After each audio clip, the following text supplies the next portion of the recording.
Hello guys, कैसे हैं आप सब लोग। तो गाइस हम बात करने वाले हैं एमपीटेट वर्ग 3 के जो न्यू नोटिफिकेशन आई है उसके बारे में। क्या नोटिफिकेशन है? तो सबसे पहले जो नोटिफिकेशन आई है वो सिलेबस के स्टैंडर्ड को लेकर के है, उसके लेवल को लेकर के है। इससे पहले जो सिलेबस चेंज हुआ था और सिलेबस का जो स्टैंडर्ड रहा था वो 12th का था, मतलब इंटर के लेवल के था। लेकिन अब जो स्टैंडर्ड है वो चेंज हो गया है। जैसे हिंदी और इंग्लिश का स्टैंडर्ड जो है, लेवल जो है वो इंटर के लेवल का ही है, लेकिन जो साइंस, मैथ और सोशल साइंस है उसका लेवल जो है 10th के अकॉर्डिंग रहेगा। हाँ, हालांकि 10th के अकॉर्डिंग तो रहेगा, लेकिन चीज़ें जो है डीप से पूछेगा, काफ़ी गहराई से पूछेगा। बहुत एडवांस लेवल के क्वेश्चन तो नहीं होंगे, लेकिन क्वेश्चन होंगे थोड़े कह सकते हैं कि एक तरह से मॉडरेट टाइप के क्वेश्चन होंगे। हार्ड तो नहीं कह सकते, लेकिन मॉडरेट होंगे। तो अब जैसे हिंदी की बात करें अगर, तो हिंदी में जो सिलेबस वगैरह दिए थे, संज्ञा, सर्वनाम, ये सब चीज़ें तो है, हो सकता है उसमें साहित्य जोड़ दे। इंटर के बेसिस पे अगर दे रहा है तो कुछ क्वेश्चन जो है साहित्य से भी आ सकते हैं। तो ये सारी चेंजेस हो जाएंगी। और अगर बात करें कि जैसे जो चीज़ें अभी मैथ की बात करें तो मैथ में ट्रिग्नोमेट्री जो कि यूनिट 9 में दिया हुआ है, जिसमें क्वेश्चन अगर 12th स्टैंडर्ड का होता तो काफ़ी एडवांस क्वेश्चन भी आ सकते थे। लेकिन जब स्टैंडर्ड हाई स्कूल का हो चुका है, 10th का हो चुका है, तो क्वेश्चन जो रहेगा वो मॉडरेट रहेगा, इजी टू मॉडरेट तक ही रहेगा। एडवांस होने के चांसेस जो है बहुत कम है। अभी बात कर लें यूनिट 14 की, जिसमें रसायन विज्ञान में हाइड्रोकार्बन के बारे में है, एल्केन, एल्कीन, एल्काइन। तो यहाँ से भी क्वेश्चन जो है आएंगे।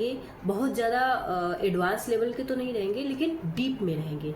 छोटा ही टॉपिक रहेगा, लेकिन काफ़ी ज़्यादा डीप में रहेगा।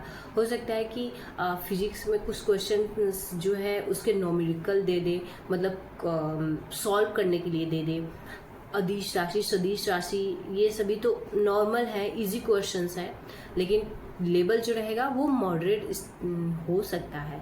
अभी सिलेबस में क्या चेंजेस रहेगा ये चीज़ का कोई नोटिफिकेशन नहीं है। अब सबसे ज़्यादा डाउट जो आ रहा है वो ये आ रहा है कि एग्ज़ाम का जो डेट है वो कौन सा रहेगा, वही रहेगा या चेंज होगा। तो जाहिर सी बात है कि एग्ज़ाम का डेट चेंज होगा ही, क्योंकि आप खुद देखिए पहले क्या जो है उसका स्टैंडर्ड चेंज हो गया। तो अगर पेपर अब अगर वो बना रहे हैं तो इतनी जल्दी तो कंप्लीट हो जाएगी नहीं, क्योंकि लास्ट डेट 26 तक है और 10-12 दिन के बाद, आज से 10-12 दिन के बाद एग्ज़ाम का डेट है। तो इतना जल्दी चीज़ों को चेंज करना पॉसिबल नहीं है। तो 100 चांस है कि एग्ज़ाम डेट जो होगा वो चेंज होगा, डेट बढ़ेगी। अभी देख लेते हैं, 1% चांस है कि डेट जो है वही रहे, लेकिन 99% चांस है कि डेट चेंज हो जाएगी। और जब डेट चेंज होगी तो सिलेबस तो लगभग यही रहेगा, बस क्वेश्चन के लेवल जो है वो चेंज हो जाएंगे। अब आगे न्यू सिलेबस आता है या यही सिलेबस कंटिन्यू होता है, ये तो उनके ऊपर डिपेंड करता है। का सिलेबस वर्ग 3 का चेंज कर रहे हैं तो फिर से नए सिलेबस जारी करेंगे, या सिलेबस यही रहेगा, इसका क्वेश्चन का जो लेवल है उसको चेंज कर देंगे। जैसे ही कोई नई अपडेट आएगी आपको तुरंत इन्फॉर्म किया जाएगा। और यदि आप हमारे साथ जुड़ करके वर्ग 3 की तैयारी करना चाहते हैं तो यहाँ पे टेलीग्राम डिस्क्रिप्शन में आप वहाँ से जा करके ज्वाइन हो सकते हैं। वहाँ पे आपको क्या होगा कि सिलेबस के अकॉर्डिंग काफ़ी सारे नोट्स मिल जाएंगे। कोई नई अपडेट आएगी आपको तुरंत इन्फॉर्म किया जाएगा। थैंक यू दोस्तों।